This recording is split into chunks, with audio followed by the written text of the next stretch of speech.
Assalamualaikum warahmatullahi wabarakatuh. Halo teman-teman semua, bagaimana kabarnya hari ini?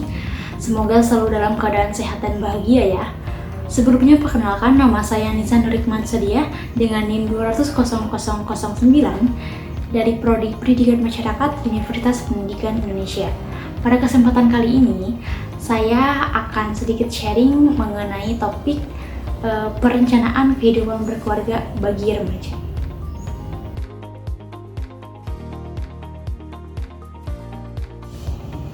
Kenapa sih bagi remaja? Ya, karena remaja memiliki peran yang strategis dalam konteks pembangunan manusia. Pertama, remaja merupakan calon penduduk usia produktif yang kelak akan menjadi subjek atau pelaku pembangunan. Sehingga hal ini tuh perlu dipersiapkan gitu agar si remaja ini kelak akan menjadi sumber daya manusia yang berkualitas. Kedua, remaja merupakan calon pasangan yang kelak akan membangun sebuah keluarga gitu. Sehingga hal ini juga perlu dipersiapkan agar si remaja ini memiliki perencanaan kehidupan berkeluarga. Pepatah pernah bilang bahwa sebuah perencanaan dan persiapan itu adalah kunci dari kesuksesan. Nah, hal ini juga berlaku dalam membangun sebuah keluarga gitu. Keluarga yang bahagia dan berkualitas sebenarnya bukan dimulai saat kita akan menikah, akan tetapi perlu direncanakan jauh-jauh sebelumnya, yakni di masa remaja. Nah, perencanaan atau persiapan kehidupan berkeluarga ini menjadi sangat krusial karena keluarga merupakan tempat pertama dan utama yang berperan dalam pendidikan dan pengasuhan seorang anak.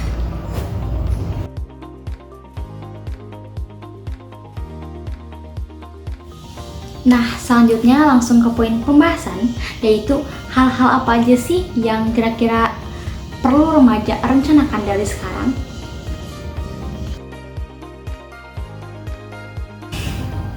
Yang pertama, merencanakan usia pernikahan.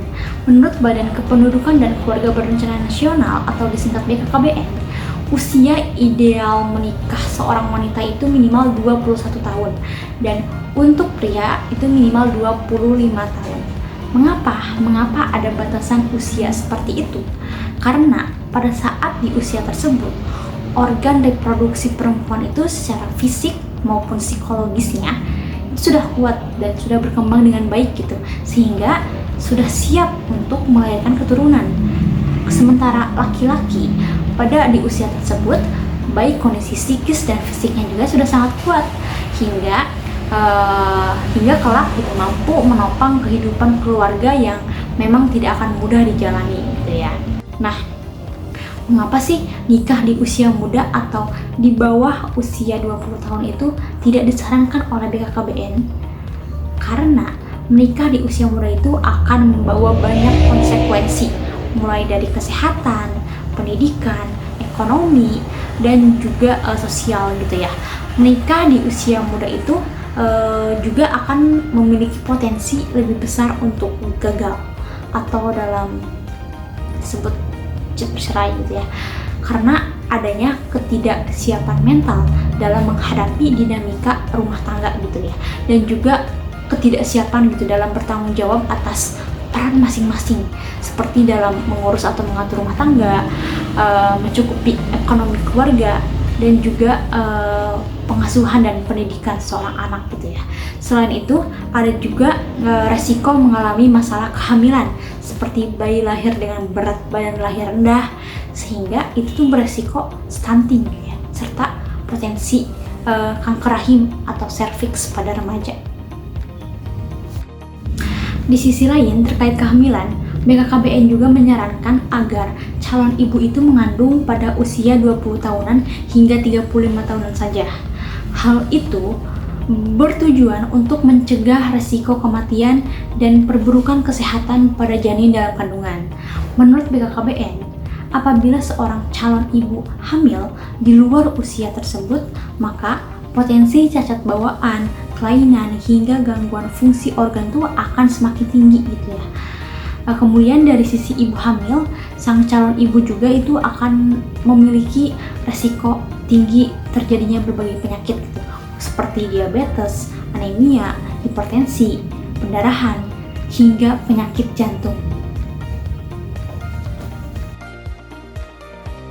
Nah, hal-hal selanjutnya yang perlu direncanakan oleh remaja yaitu mulai merencanakan menjadi orang tua yang sehat. Nah, kita perlu merawat diri sendiri sebaik mungkin gitu ya. Seperti apa? Tips yang pertama yaitu selalu menjaga kesehatan dan kebersihan alat reproduksi dengan baik. Contoh kecilnya apa? Seperti selalu mengeringkan area kelamin setelah buang air kecil dan buang air besar dengan handuk lembut dan bersih. Lalu tips yang kedua yaitu tidak melakukan seks before married. Dalam agama saja ini sudah sangat dilarang gitu ya. Nah, dari segi kesehatan juga ini hal tersebut tuh memiliki dampak yang sangat buruk yang tentunya akan berpengaruh pada fisik, psikologis, sosial, serta dampak bagi anak yang dilahirkan nanti. Nah, dampak fisiknya apa? Status kesehatan fisik rendah, pendarahan, terjadinya komplikasi, kehamilan yang bermasalah.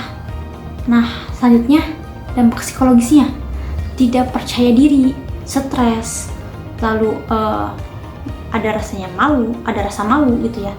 Lalu dampak sosialnya apa? Prestasi sekolah rendah, terus terancam drop out juga gitu. Adanya penolakan atau pengusiran oleh keluarga, dikucilkan oleh masyarakat, lalu adanya tingkat ketergantungan keuangan yang tinggi, bahkan terjadinya kemiskinan gitu ya. Lalu selanjutnya dampak bagi anak yang dilahirkan gitu ya.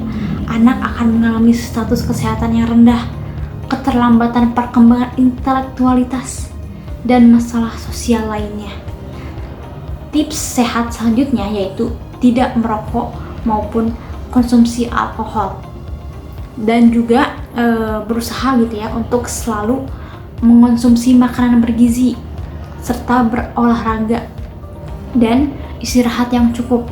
Nah, hal-hal tersebut tuh perlu sekali kita upayakan sebagai bagian dari usaha kita menjadi orang tua yang baik di masa depan. Nah, hal selanjutnya yang perlu remaja rencanakan dan persiapkan dari sekarang yaitu mulai membangun hubungan sosial yang harmonis. Setelah berkeluarga, nanti kita tidak hanya berhubungan dengan pasangan aja dong, namun juga akan berhubungan dengan masyarakat secara luas. Oleh karena itu, penting sekali dari sekarang tuh membangun hubungan sosial yang baik serta harmonis sejak dini gitu ya, dengan lingkungan sekitar kita. Nah, sehingga kelak tuh udah siap untuk beradaptasi dengan seluruh lingkungan baru, terutama dengan keluarga besar pasangan dan hal-hal baru di sekitar kita nanti gitu ya.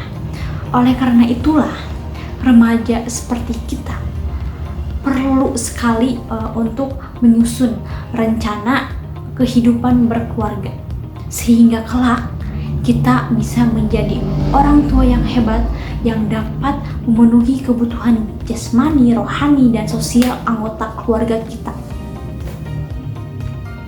Oke.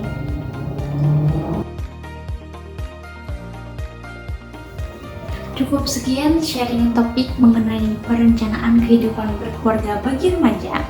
Semoga apa yang saya sampaikan dapat bermanfaat untuk teman-teman semuanya. Terima kasih banyak atas perhatiannya. Wassalamualaikum warahmatullahi wabarakatuh.